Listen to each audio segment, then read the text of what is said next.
Hello and welcome. My name is Oma and this is the Rest Podcast. This podcast is about journeying to the place of rest away from everything the enemy dares to stage against your peace. On this podcast, I share refreshing and living spirit-inspired truth every Monday morning and Friday evening. You can follow the podcast on Facebook and Instagram to keep up with the latest updates. The link is in the description. And once again, welcome. So today, I'll read a poem for you. And for some of you, this poem will come as an instruction. This piece will come for others as a reminder and ultimately encouragement. So I implore you to listen with your heart and spirit to what God will have you hear. Be blessed. God is penning tales with our lives. Our ordeals intricately woven into utterances and broken into lines. These lines, whether straight or crooked from the onset, will customarily fall into pleasant places. He is writing epistles with our blood and sweat. Our fractures and times of bewildering bliss, our highs and lows, the ups and downs of our fleeting lives.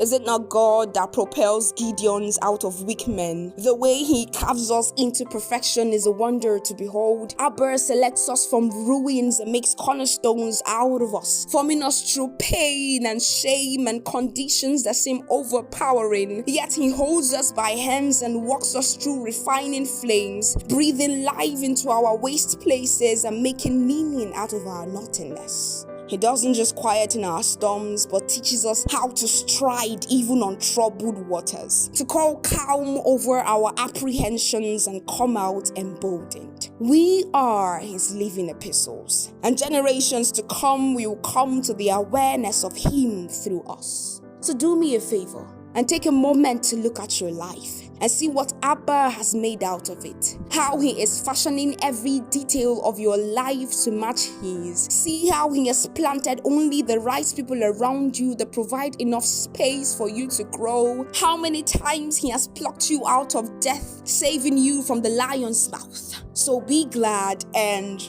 rejoice, for Shammah is always with you. You are on a journey. I tell you, you are going somewhere to happen. You are God's battle axe being prepared for the days of battle, and you may not look like it, and that's normal.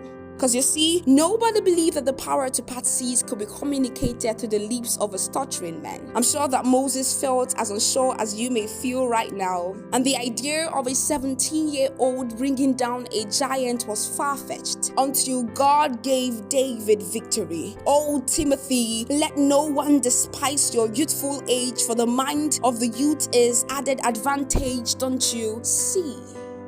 So take courage. Don't be timid, dear Joshua, for God is with you as he was with Moses. Great walls will yet fall before you, and you will be exalted in the eyes of those you've been put in charge of. And if you still feel unworthy, remember Paul. A man whose hands were once soiled with the blood of saints, made an exchange with the one soiled in blood for sinners on Calvary, and now lives, even though dead, a mighty apostle to reckon with.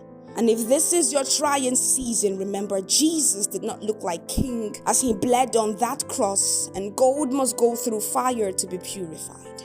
So what has God called you to do?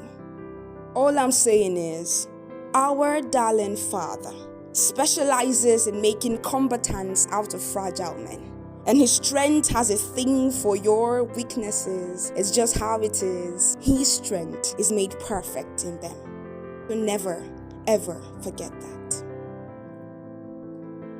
So I was going to stop on this note, but I thought to give you a background story or to just add a few words of encouragement. This piece basically is a reminder that your life is a story that is being written, that God is telling a tale through your life, and that there is a specific thing that your life is supposed to achieve, alright? And when I wrote this piece, the revelation that it came with was the fact that every experience, every ordeal we go through, every single thing, your ups and downs, people have literally written books out of their own lives. That's how God has a book written about you that you are playing out or not. It depends on your alignment with him.